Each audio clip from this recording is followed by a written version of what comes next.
Hey, good morning, everyone. Good afternoon. Welcome to Banner and Backbones Anti-Fascist Book Club. I'm Nick Perro. I am joined by my good friends and colleagues, Tara Devlin of Tara Buster. Hey, Tara, how are you? Hey guys.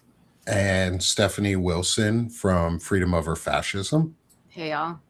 And Chris Goldsmith from On Offense, as well as Task Force Butler and Veterans Fighting Fascism, which is really important because they are the ones who help design. Chris design the Anti-Fascist Book Club.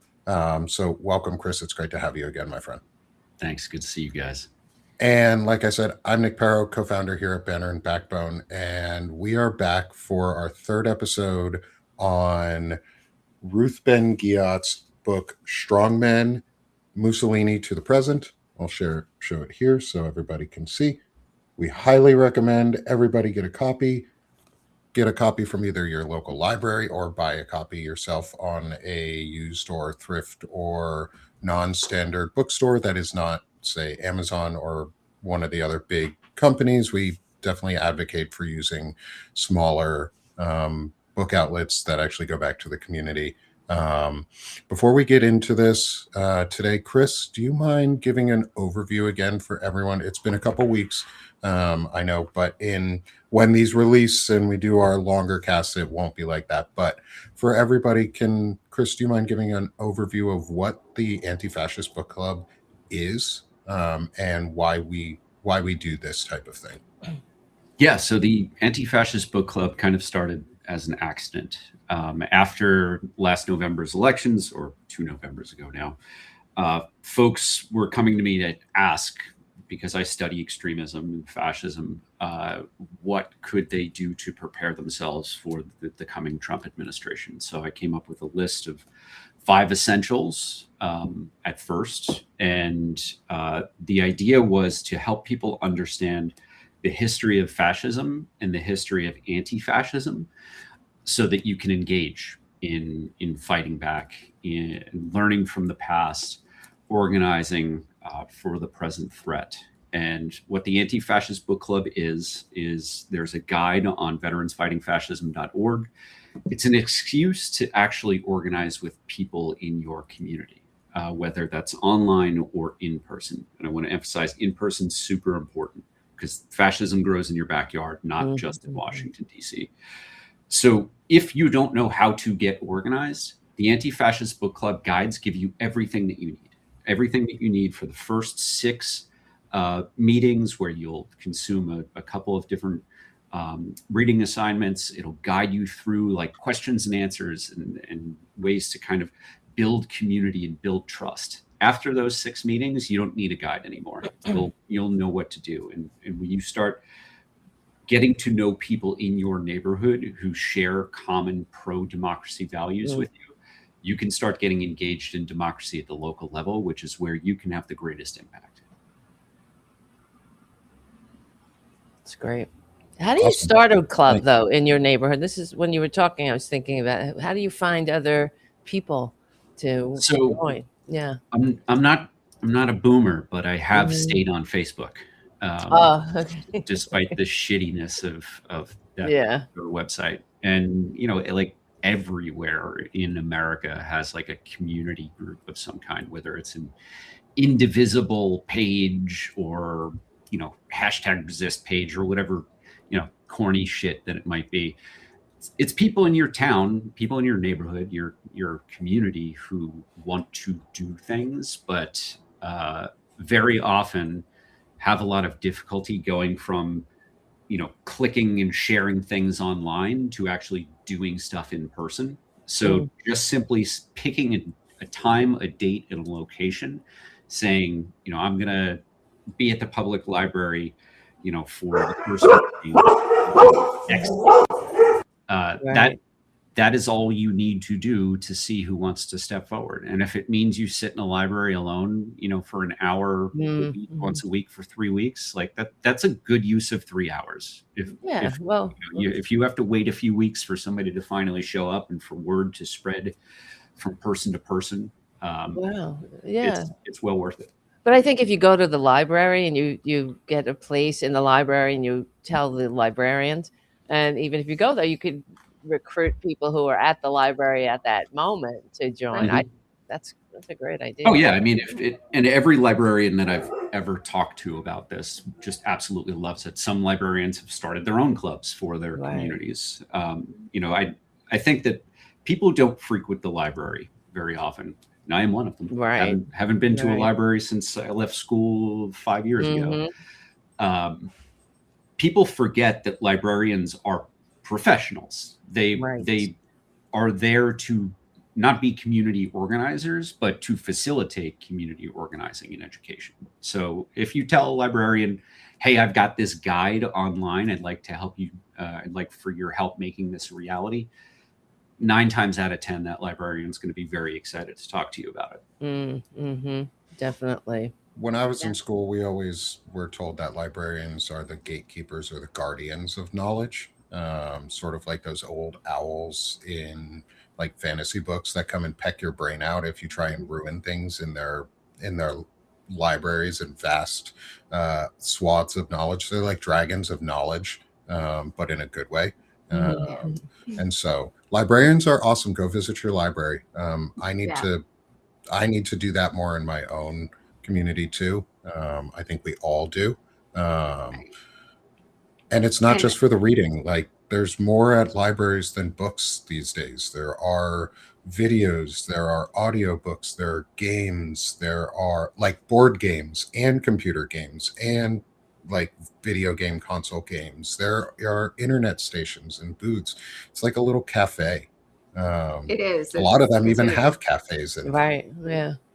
We, my other business where the leadership development training, we are about to start a training for a group of librarians that work in small liberal arts colleges all across the country. And those people care. They care so much about the people that they work with and who are around them, and they know so much. And I think they're a vastly underutilized resource. I think what I'm going to do, I'll reach out to them after the show, is I'm going to invite your weirdo friend on for a book club. They were a gender studies professor out of they were a gender studies professor, and they are now out of the US. They were forced out of the US because they're a trans individual and they're afraid for, and they have been targeted by Christian nationalists, and is now on this platform doing almost like a Reading Rainbow style bookathon where they're just reading and discussing books similar to what we're doing here. And they just did a 6-part series, they called it like the people's, I think it was whatever they do on the Senate floor when they monologue forever. Filibuster.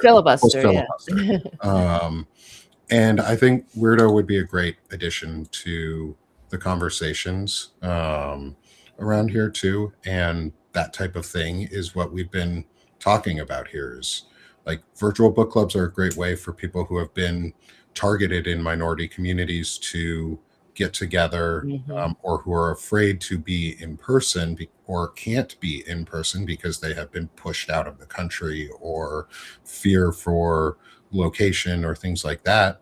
Like we see this week that white women are not safe anymore. They haven't been, but white women are not safe in this country because Renee Nicole Good was shot this week in a murdered. I'm going to say this, and I really do want everyone's opinion because this fits in really well with what's going on. So we're reading Strongmen by Ruth Ben-Ghiat. We are currently on chapter 3, which is hold on, let me get the chapter title. New Authoritarian Ascents, and we're living through one right now. Like what we're doing is we're living through Trump's and the Trump regime and the Project 2025 regime's authoritarian ascent. It's the KKK platform, in my opinion. It's the new Confederacy platform. And that's what I see it as. So this is the Anti-Fascist Book Club, and they are fascists. The regime that we're fighting against is a white supremacist fascist regime. Both are very important in my mind. And they're slightly different, but they're both very important. They're also a Christian nationalist regime, too. They've got 3 very distinct categories in my mind. But I think what happened in Minneapolis on Wednesday was both an atrocity, just in general. Like, it's not the first time we've seen a woman get shot in her car by ICE, by an ICE agent. Like, one happened a couple months ago, and she was shot like 7 times and is lucky to be alive. Renee Nicole Good was not so fortunate. Her partner, who was in the vehicle with her, allegedly, from what I've been hearing, is reports that she was in the vehicle with her, is lucky to be alive. Yes, it sounds like, because that gentleman, who has been not identified by DHS, because from what I've researched is they won't identify an ICE official. He's been identified, though. He's been identified in non-official sources, but from what I know is DHS by policy will not release a agent's name unless they're required to by court order. So I want to get facts and truth out so that people aren't going, why isn't his name being released by the... Well, it's on the Huffington Post now, so I'm imagining the Guardian reported it. Star Yeah. Tribune reported it. I don't know how credible Star Tribune is. Guardian's pretty credible, though. I would think they did the due diligence on it. They have his whole history. He was in Iraq. Jonathan Ross murdered, in my opinion. Yeah, he murdered her. Murdered in cold blood. That's what we witnessed. Renee Nicole Good in cold blood. Shot her through the window he did. 3 times, and her partner is lucky. For no reason. Yeah. I actually think there is a reason. There is a reason, and it's a manufactured reason. And I think they came in. I think that they did it to cause inciting violence. Like, they wanted to escalate this into a situation where they would get martial law. Yes. They went into Venezuela, and that didn't do what they needed it to do. It did not rally America around, oh, Maduro's captured. This is awesome. We can't. All of us came out and we were like, no, this is fucking stupid.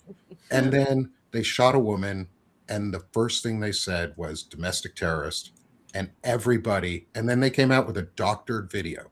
Zev Shalem and I did a really in-depth analysis of this video that looks doctored from Rumble. They pulled it off Rumble. Yeah, and what they do. It looks like there's almost like a second set of legs that move and it's a shadow effect, but they make it so it seems like the ICE officer is about to get run over. Unbelievable. But if you look at all the video, that's crystal clear in high definition right next to the fucking ICE officer. He's clearly in position with his gun drawn, puts his hand on the vehicle, points it at the window, and pulls the trigger.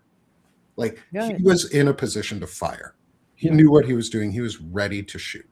The New York Times visual investigation team did a very, very good breakdown of all of the available videos, including the ones that the White House's and Fox News and the entire right-wing information ecosystem are leaning on.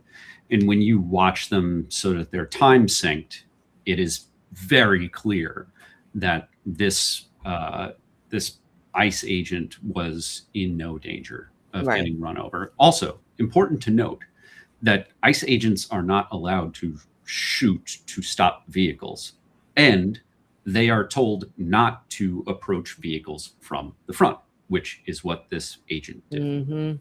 He put himself in that position, but they're not trained. These people are not trained. They don't go through. It's not like going through. This guy was a firearms instructor. Oh yeah, no, you're right. He had a long well history in the military and in law enforcement. That is true. Yeah, he's been a 10 years officer in DHS or in federal service. Like, this man knew what he was doing. It's also that reported that he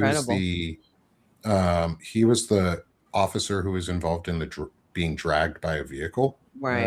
As if like so, but that's why. So he probably has PTSD. Yeah, but so take him off the line. You know, he never went to get therapy. That doesn't serve their purpose. Right. No, I know. They need him broken for their purpose. Well, they're breaking because the then whole he will country. do an This escalatory act. we're all suffering. I don't know about you, but it's absolutely traumatic watching that woman get murdered in front of us, and then watching and listening to this maladministration make excuses for it and attack the half the country. Basically, everybody's a loony left. We're all radicalized, for democracy. This is a gaslighting, just nonstop gaslighting, and it's the inhumanity of what we're witnessing that is so absolutely repugnant and damaging. So I don't know. I'm like I was talking to somebody yesterday. I'm like, this country is not going to make it. I don't know what you guys think,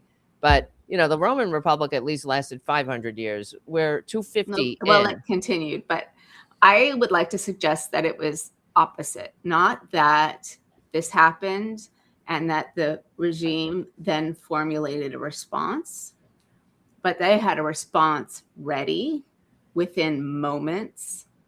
And so they were waiting for some precipitating action, whether it was going to be in Minneapolis or Portland. Yeah, something was going to kick off somewhere. It was the same story they gave in Portland. They shot 2 more people yesterday. Right. And I can find no information on why, how, nobody was videoing it. And I guess the only 2 eyewitnesses are the people who have been shot, and the same exact story, the same talking points were used. And so I think the regime isn't reacting. The regime is instigating, as you said, Nick, to do martial law, to get more troops on the streets, to scare. Like, once they moved from immigrants and people of color to white suburban women, I think it's a whole new level of evil, really. Yeah. And their hope, the one shining light is that the people are coming out regardless. They're not, they killed that woman. They murdered her in cold blood. And that night, the citizens of the city came out in protest, regardless of the safety, because they're putting their lives at risk now. Everyone who encounters an ICE agent is putting their lives at risk, and people are still doing it, to their credit. So I think that's encouraging, in the least. And I think we're seeing the parallel in terms of like media spheres to that Ruth Ben-Ghiat points out in the 3rd chapter here, where she's talking about the rise of Berlusconi. Yeah, Berlusconi, and the use of private media rather than national media or nationalized media to drive a non-fact-based but personality-based content stream nonstop. And that's what we see in the States. Is we have Twitter, we have X, or whatever it is, sorry, we have Facebook and Meta and all of that. We have Larry Ellison buying up all of the cable distribution and management systems and broadcast networks. And so we're seeing this same far right ownership of media that Berlusconi used to get into power in Italy. And I think Trump is using, or the Trump team, the regime around, is using this as their playbook. They have learned from the past. Yes. And conveniently, they published it in all of its glory.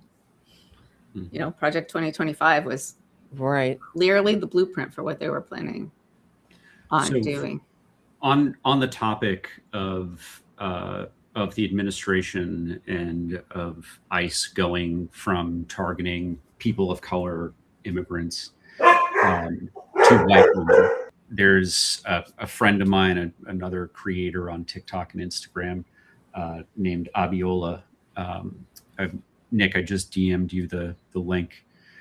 She did a great video talking about the history of the way that racist forces view white people who are standing up for equality and justice. And our country has a long history of the KKK, of government forces murdering white people for whether it was during the age of slavery or during the civil rights movement or the entire Jim Crow era.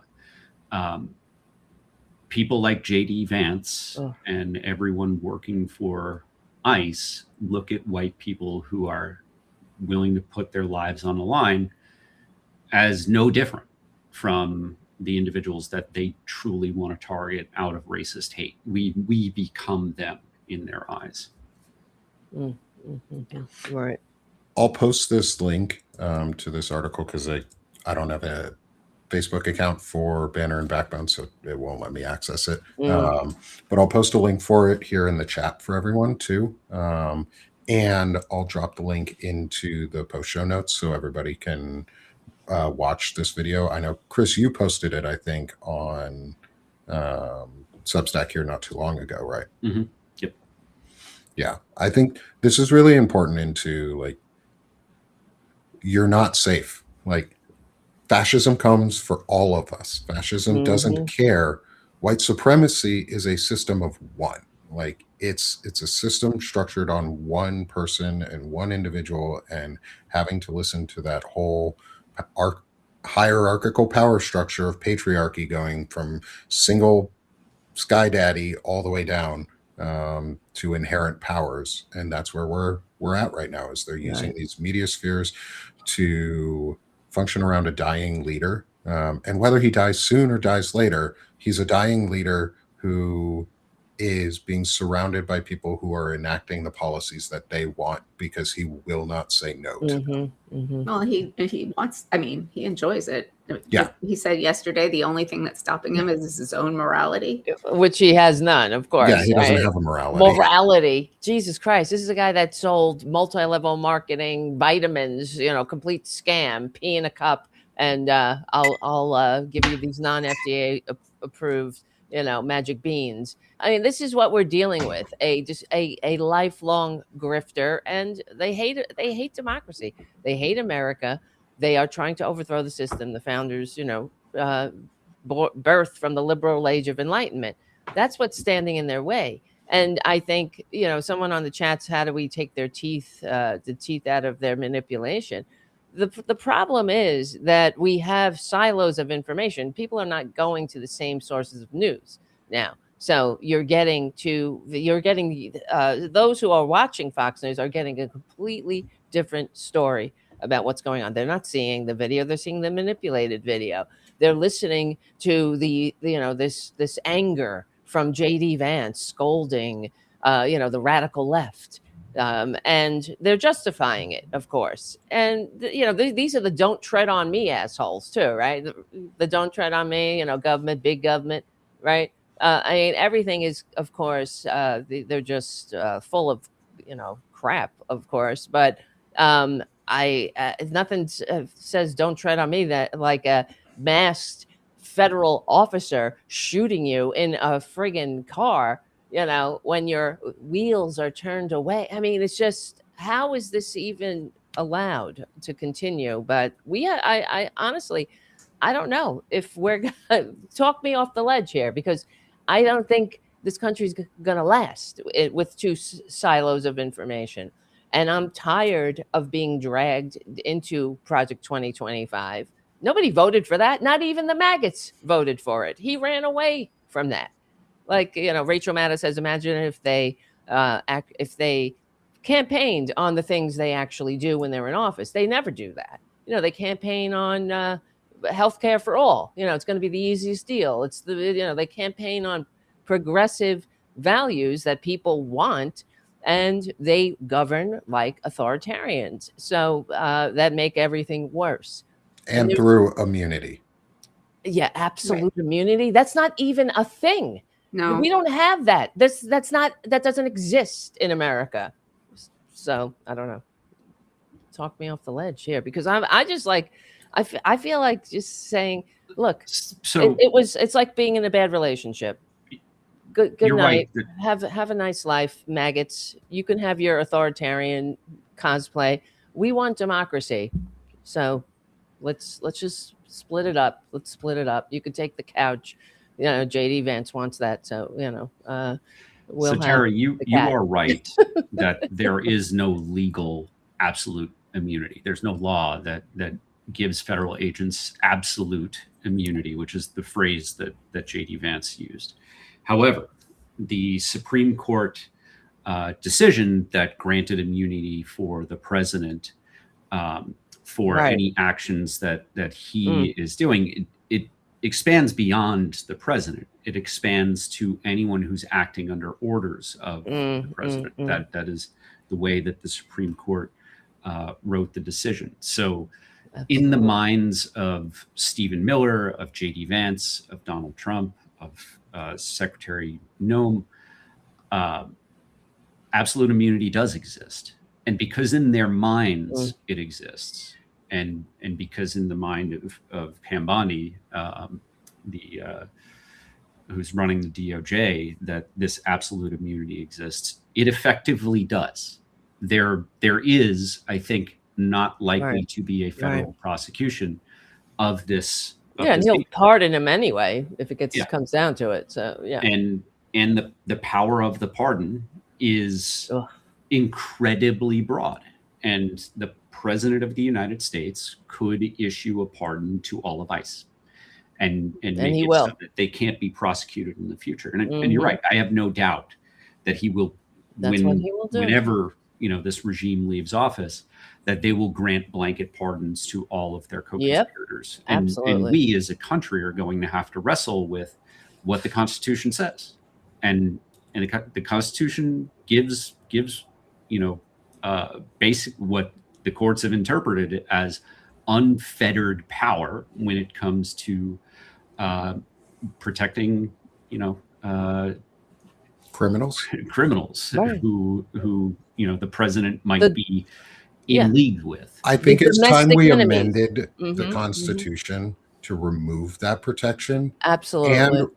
And with a retroactive clause, because I don't think we should be protecting criminals like this. There's a difference between like pardoning somebody who has been wrongfully prosecuted and put into jail for life because they were, say, black and just happened to be somewhere near a murder. There was some grave injustice. And it was in the 80s or 90s or even 2000s or even 2022 on a video I just saw of some police officers in, I think it's Crawford County, Arkansas, beating the shit out of someone who is on the ground, just pounding his head. And I think shit like that, that's white supremacy. That's built in. That's what this system is. And I'm on the opposite side though, Tara, we are like, I can't give up on these people because they're my countrymen too. There's good people in red states, of course, but no, are you talking about the people who voted, like the triple Trumpers? Yeah, it's even them. It's even them. I cannot give up on them. Not because no. It's not an idealistic thing for me in that. I can't give up on them because my goal is to find a path to connect bridges. Like I do that. That is what drives me. Is my passion is to connect and build bridges and find a solution where we can take their hate and manifest it in a different way and show them a different path. Like I'm doing the masculinity series specifically around that because men don't have good role models and influences, and if we can change their views, even if you were a Nazi before, if we can break that away and decultify and unindoctrinate you, I'll welcome you back. That's wonderful. Yeah, like, if that's even possible. I've broken through into my family, into multiple people in my family, and I have people who listen from my family who used to fly MAGA flags in their yards and wear the hats. And I say used to because they threw all that shit away. They were triple Trumpers and they threw all that shit away. And now my family, who I don't even know, after them are passing it on to other family members. Episodes that I do, podcasts and shows that I do. And so I can't give up on them No, that's because my good. whole thing is like we have to have a truth and reconciliation. I And agree there is a with that, a zillion reconciliation percent. Yeah. part where accountability needs to be had. And I think we need to, that's where I'm talking But earlier was like, we need to change the pardon so it can be retroactively undone from a criminal. Like, well, the pardon thing, should the not, whole a criminal should not, yeah, a treasonous president should not be allowed to that's right. pardon other individuals. That's my But thought. but that's the whole thing. I mean, this is that one kingly power that was granted to the president. I don't think the founders really understood how. Maybe I don't know how corrupt The founders understood far more than we think they did. Yeah, but I mean, why would they even give a president that kingly power? And of course, Trump he hasn't ever had a power that he hasn't abused, and that goes triple for the entire enabling Republican Party. Really, so. I don't know. He's part of the thing with the pardon is they're supposed to have contrition. The people who are pardoned were supposed to, have served some kind of or learned a lesson somehow. This is not the standard anymore. It's just if you are in league with your fellow criminal, out of control, lawless so-called president, convicted felon, the first convicted felon to squat in the White House. So. Yeah, I mean, and as far I understand that's I do the same thing with my show. We all do. We want to reach people, cut through the noise, and I don't. I'm all about turnabout. As somebody who's in recovery, I know that you can change. Mhm. But it takes work. It takes the desire to change, and you also have to confront some maybe uncomfortable truths about yourself and maybe the beliefs that you once held. I don't think without that, we don't have a hope in this country if we are continuing to have silos of information where the truth is, we have to fix information. Devalued. They have completely devalued truth. There's no trust. There's no unity. That's for sure. They have been, but it's not just Trump because Bush, back in the day, he's running on Real America. This is Real America. Massachusetts liberals, California, like they're always dividing us. They never, you don't see Democrats doing that, and all their flaws, of course. But and I was watching, when JD Vance was giving his lecture. His disgusting lecture, his anger, why we need to show some of that anger because it's righteous anger, and they have they're on the wrong side of everything and they know it. So they're not stupid. JD Vance is not stupid. He's cunning. He is a cunning little evil troll like Peter Thiel. So he knows what he's doing when he goes out there and he lies about, and all of them, Marco Rubio, he knows what Trump is. We have the tape of him on January 6th saying, he's turning us into a country like Cuba, like my family escaped and all this. They know what they're doing. So I believe, we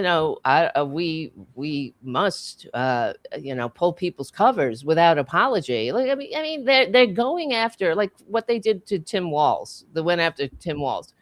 He's a good man, a good, decent man who wants to serve, who served served his community and was beloved by the people, his constituents, and. It doesn't matter. We don't deserve good people in this country. They chase good people out of office like that. So unless there is some kind of moral brain, spiritual awakening, but I don't see how it's going to happen until we get the message back. We have to get it back.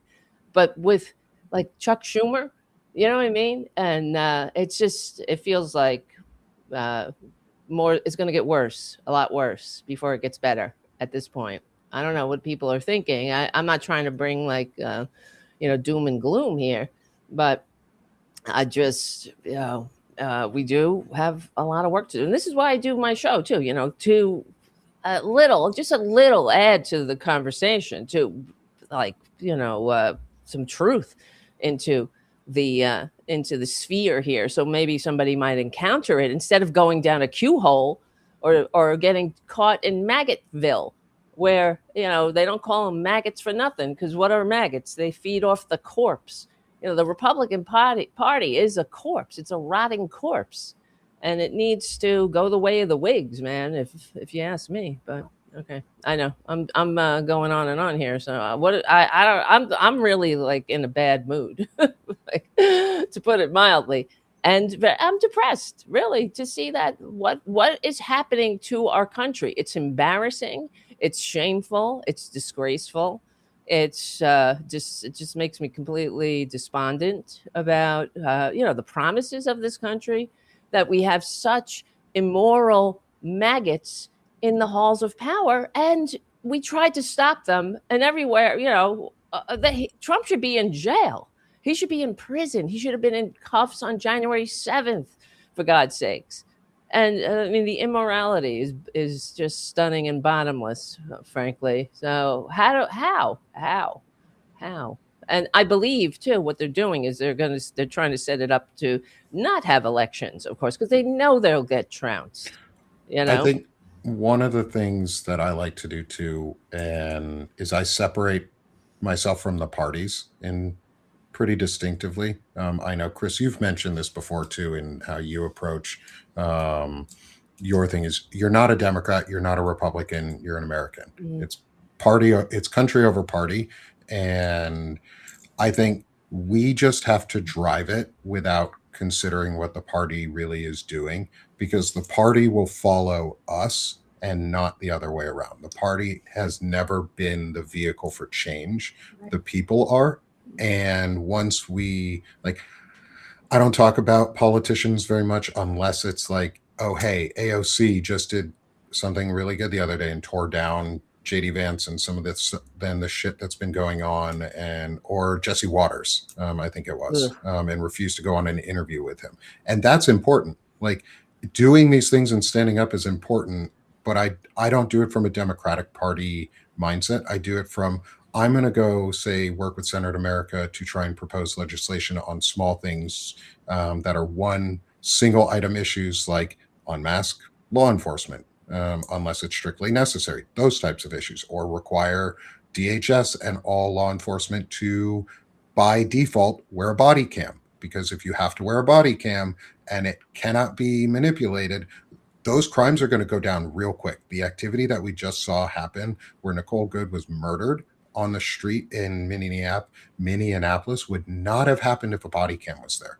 And if we separate ourselves from the party, we then make the party be for it or against it. And if they're for it, we can say, hey, look, the Democratic Party has a platform for safety, for removing the idea that a masked person, specifically a masked white man, could approach you and kidnap you. Like, that's my first thought, is if a group of masked men is coming at me with guns in a unmarked vehicle, that you can get lights Right. for any vehicle that are blue and red. You're just not legally supposed to use them, but they don't care if you're a criminal. If somebody's coming up to me with masks on and a gun, they're trying to kidnap me. Yeah. Yeah. And I just before we came on air published a Substack post, and I will put it on Veterans Fighting Fascism's website, or Task Force Butler's website, about how to stay safe when you're planning to observe ICE from a vehicle. And cameras are crucially important. I know that a lot of people from like the OSINT space and security space have been telling people, like, if you're going to a protest, don't bring your cell phone. If you're not planning on breaking the law, you going to a protest with a cell phone does not matter. With when you're driving, you should absolutely have a phone with you, because you need your license, and you need your license plate visible anyway. If they want to identify you, they're going to identify you, right? So that's first thing. Second thing is making sure that you have additional cameras. I have a So I do this professionally, so not everybody's going to have this. But if you're, tracking ice in your neighborhood, get yourself a modern, high quality dash camera. Get an attachment that faces to the rear. Mhm. These things connect to your phone and they upload to the cloud instantly. Wouldn't matter if a bullet went through this thing. The seconds leading up to that incident would all be in the cloud. And the reality is that ICE is going to keep killing people. ICE is going to keep killing observers, innocent people just driving down the street. So I think it's more and more important for the average American who is concerned about this type of stuff, who knows that this stuff is going to happen in their neighborhood, to start installing things like dash cams. Second is, if it is your plan to go out and observe ICE, do not do it in your car alone. If you are driving, you cannot responsibly or safely observe. If that car needs to move, you need to focus entirely on driving. Mhm. In the military, there's no single occupant vehicle. It doesn't exist Mhm. because that is unsafe. The driver has one mission, and it's to move that vehicle from one position to another. The person next to them is in the military, in a Humvee, that is the truck commander. And they are the ones who are charged with observing, the ICE agents coming from different directions and everything that you're not going to see if you're a driver. They are the people who should be, using either radio or cell phone to communicate with other people, to call for help, to dial 911 when necessary. If you're being stopped by ICE, you can and should call 911 if you think that things are going to escalate. So for folks who want to understand more about this, if you go to my onoffense.substack.com, it's my last post. I will hopefully within a few days have exactly the same thing on Veterans Fighting Fascism's website or Task Force Butler's website. Mhm. Folks need to have come to terms with the fact that if you are observing ICE, in the minds of some ICE officers, you are a target for murder. That they will view you as an existential threat. So don't do it alone. If you do it, read the guide, make sure that you've got all of the equipment that you need, that you've got all of the plan that you need to stay safe. These things might not have saved Miss Good, but it would, a dash cam would make it much easier to prosecute those who are involved in her murder. Mhm. Right. So it is not just about keeping you safe. It's about keeping evidence safe. That automatic upload, whether it's from your phone or the dash cam to your phone or a GoPro to your phone, these things are essential. We cannot trust ICE to not manipulate data when after they commit a murder. I mean, Yep. we saw that they're ICE doing. agent murder someone, and within 2.5 minutes, he was in a vehicle leaving the crime scene. That vehicle was part of the crime scene, right? Right. Violating all sorts of rules Yep. of evidentiary preservation, which he should have been trained on, right? So we need to assume that evidence will be destroyed if we are not making sure that it exists in an offsite location. Mhm. So I just want to, I thought that was a really great segment, Chris. I watched it right before we came on. I think it's important for people to understand that no amount of compliance, and I think the Black community Mhm. and immigrant communities understand this, that no amount of compliance, no amount of keeping your hands visible or keeping your tone, Right. soft will save you if they're really after you. So it might be a false sense of security that maybe Renee Good's murder will teach people that just because you're white, you're not safe. But I think it's important to know that and follow your advice, because if they want to harm you, they will harm you. But but it's better to get it recorded. Yeah, and also, as some have said in the chat too, is if you have a phone with biometrics, use your password instead of Face ID because they can just point your phone at your face and unlock it, or they can get you to put your finger on the fingerprint thing, but they cannot get you to reveal your password. So I've changed my phone for a long time now to just password access to get in. Once you're in your phone, you can use your biometrics if you want, but to unlock your phone itself, make sure it is always on password and nothing else. And don't make it your birthday, people. Yeah, but also like just put it on password because it's a simple way to legally prevent them from getting into your device where you have very little privacy in the US right now. So maintain what little privacy you have. That's super important.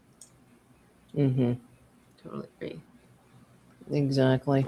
I haven't been able to. The chat has been going by so fast. Yeah, and I think one of the things too that we've seen out of this, looping it back into our book too, is how the narrative is driven and how right after the event happened, Kristi Noem and everyone else, before any information came out, Stephen Miller, Donald Trump, JD Vance, everybody came out and said, this is a domestic terrorist, this is a leftist extremist, yada, yada, yada. Not all the only same that, talking but points. how they died. How they died. I mean, this is how they do it. We are always caught on our back foot. I talked to Anat Shenker-Osorio yesterday about how do we counter this. But it's a hallmark of what they do is they know what they're going to say before it even happens. Yeah, and I'd love to hear your thoughts from that discussion if you want here to do a little bit of summarize on that, because I think that makes a lot of that ties a lot in. But my thing is, I think we stopped them from creating a fake narrative this time, because immediately after it happened, so many investigative groups went out independently and just said, no, we are going to see what the truth is.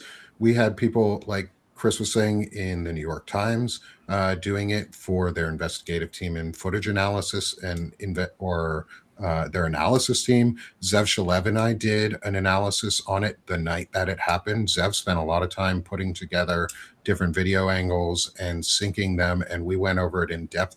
And we drove home immediately that this woman was murdered, and it was not domestic terrorism, and she was not a threat, and instead the ICE agents were the threat and were the violence. And I think we have finally learned on the new media side and independent media side that we don't need permission to say the things that need to be said.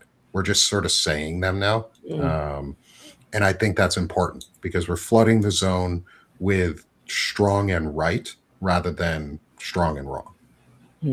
Right. I mean, there's still plenty of people. One of my still on Facebook friends is a veteran who is trans, who has tons of her followers are either active duty or veterans, and they were fully believing the doctored video.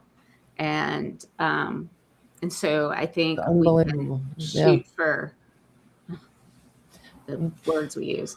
We can try to do exactly what we have been doing, is getting it out to the widest possible audience. And the way we do that is by telling our friends, and our friends telling their friends. It's the theory of change where you don't reach people directly on the other side. You reach the people on your side, and they reach other people, and they reach other people. And I think doing that is a really important way to do it. Right. We also talk about the fact that our leaders are not leading, and so we need to be the leaders, and then they will follow. Because and I saw Ezra Levins talking to Wajahat Ali yesterday, basically saying, leaders aren't leading. This is our job. Nobody's going to save us but us. So here are the kinds of things that we can do and economic actions are high on the list of things that actually work. Right. So Well, I think that gives a sense of organizing. That if when for example with Jimmy Kimmel, when the people pushed back, and then of course he got his show back, but that's great, and we need to keep that kind of mindset, because it really is about organizing and being unified. I think otherwise we're done. That's why they continue to divide us. And you're saying like your friends are believing the lie. but yeah, Your acquaintances or whatever, your friends' friends. And I just went on the conservative Reddit page, which I check now and then to see what they're saying. And they're writing that she's a radical. She put herself, instead of doing, she should be home taking care of her kids. Instead, she was out there blocking, these patriotic ICE agents from doing their job. And she was out there, protecting criminals. And because she's been radicalized. They don't think rationally. That's by design. This is their pawns in a big game. This is what they're writing, and that's because of our complete different sources of information. It's not like when Wall said, "Is this our have you no decency moment?" No, it's not, because the days of Edward R. Murrow are long gone. The days of Walter Cronkite saying to the American people, the Vietnam War is lost. That's over. There's no trust in our conversations anymore, and they've been doing this to us for years. So I don't know how we come back from that. So with because they haven't had, they're doing a blitzkrieg of like executive orders, different things like that, trying to undermine the system from within. The one thing they have not been able to do is catalyze or create a catalyst event that shocks America into one direction or the other. And in the last couple minutes here, I want to get everyone's quick thoughts on that, of like what we think might be a catalyst moment, and has it happened yet? Chris, I want to start with you on this, on your thoughts on, have we hit a catalyst moment, or do we think we're approaching one? And what do we do to prepare for it? We have this last few days, we've hit a moment where the videos of the murder became impossible for people to ignore, and there are some folks who've been subscribed to, Trump as maybe they're not wearing red hats and red shirts all the time, but people who voted for Trump and supported Trump generally are backing away because they see the gaslighting that is just crystal clear coming from the White House. I don't think that we will have a catalyzing event in terms of sparking mass protests until the weather warms up. I think I've talked about this before on the show. There is a protest season in the same way and for the same reasons that there's a fighting season in Afghanistan. People do not want to mobilize in the snow. Now, there are a ton of people in Minnesota in freezing temperatures mobilizing, but we are not going to see like the George Floyd style and size of protests until the weather warms and until schools are out. So we may start to see a rise in protests nationally in April, which is a little early for the protest season, but they really will kick off in May. That is when I expect there to be many more organized and spontaneous, very large protests. And with that will come more confrontations with ICE and other federal officials. Mm-hmm. Good point. Thanks, Chris. I think that is really Stephanie? important. I think one of the things that we've learned is it's not, with this regime, we've always said, let's not give them an excuse to use violence. And we've now proved that they don't need an excuse. They'll make an excuse. They'll create one. So I think that I'm not saying let's use violence. Absolutely not. I think we need to have nonviolent noncompliance, as much friction as possible in all of our interactions, but being a little bit more open and aware to the idea that there's a way that we can control events so that the worst doesn't happen. And so what we can control are some of the things like, nonviolent noncompliance, like, I don't know whether a general strike will happen. I don't think we have that kind of history of really striking that way in a large scale. But, even the boycotts of specific platforms, especially since the tech billionaires are behind a lot of this, I think can be pretty effective, and it doesn't require warm weather. So one of the ones that is relevant to us here is Spotify, where they are advertising for ICE agents. So I think picking and choosing different kinds of actions where you can get some sort of critical mass without, I think you're right, Chris, it's not going to happen in very large numbers until later. And even then, I'm not sure that that's the catalyst that will change anything. And not basically said you can't order up revolution on Amazon. Like you have to keep at it all the time. You can't just you can get anything from Amazon except a revolution. But I do think this is an inflection point. I think it's kind of a Rubicon of some sort. Mm-hmm.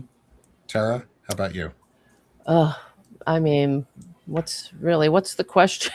Do you think have we reached a catalyst point yet, or a full catalyst yet?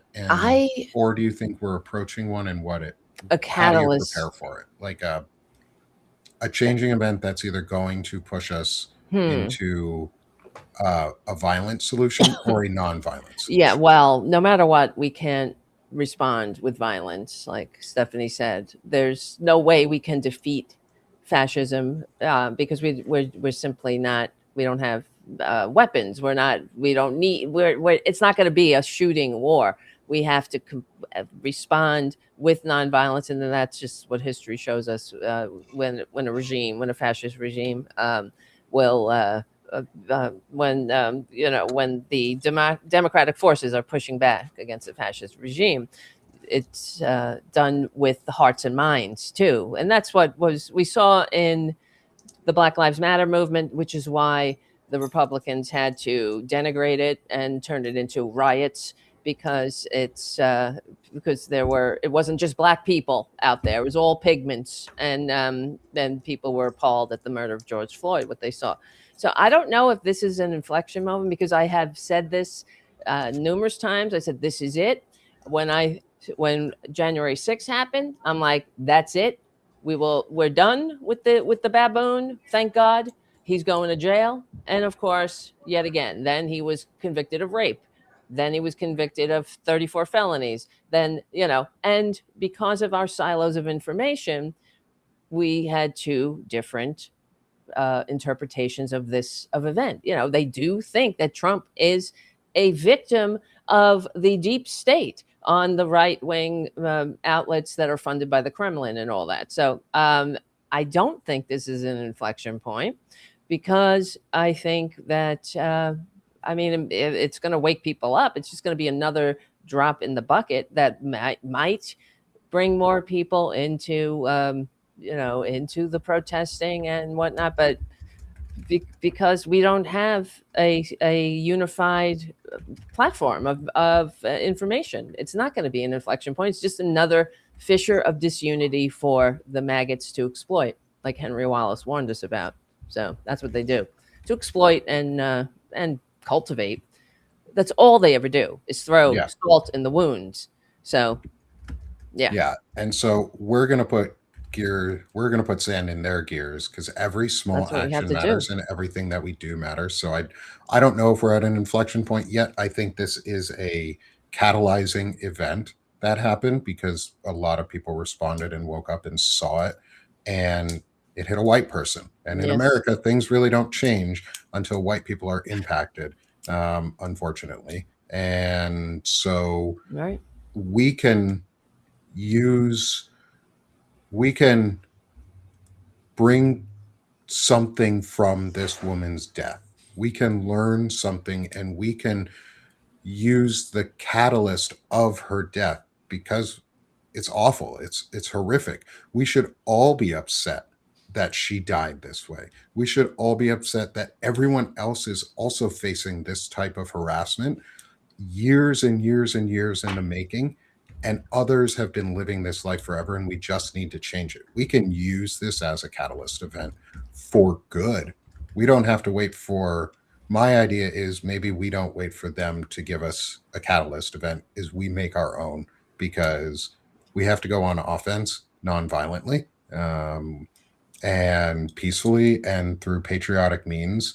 But it has to be organized, and I think we're doing that. I think we're finally getting to that point, of the organization level, and I think we'll see. Unfortunately, is it will get a little bit worse before it gets better, or it could get a lot worse before it gets better. But we continue to do what we're doing so that it does get better. Mhm. And we have to Yeah. be for something through the entire process, and continue to function as though we want to live in a democracy, which means put out legislation, continue what we're doing, our podcasts. And to finish that, we'll sell ourselves real quick, because it's at the top of the hour and I want to make sure everybody gets off, and go to their next things. So Chris, I'll start with you. Is go support Chris at On Offense, and Veterans Fighting Fascism and Task Force Butler, and all of the things that he's doing, and the Find Out podcast, and the work that he's doing there. He's doing incredible stuff. He is going on offense, and giving you tools to keep yourself safe while you're doing it. Chris, sell yourself. Thanks. Well, I think you did a pretty good job already, Nick. Yeah. So I'll keep it short. The last episode of On Offense that I published, I had recorded before Christmas, and it was with historian and journalist Jonathan M. Katz. He was the AP bureau chief in Haiti. Has a lot of familiarity with the Caribbean. He also wrote the book Over My Shoulder, Gangsters of Capitalism, about Smedley Butler. Smedley Butler is the general who fascists in the 1930s tried to recruit into running a coup, getting veterans who were pissed off after World War I and not getting the bonus that they were promised during the Great Depression when it mattered. And he basically ratted them out.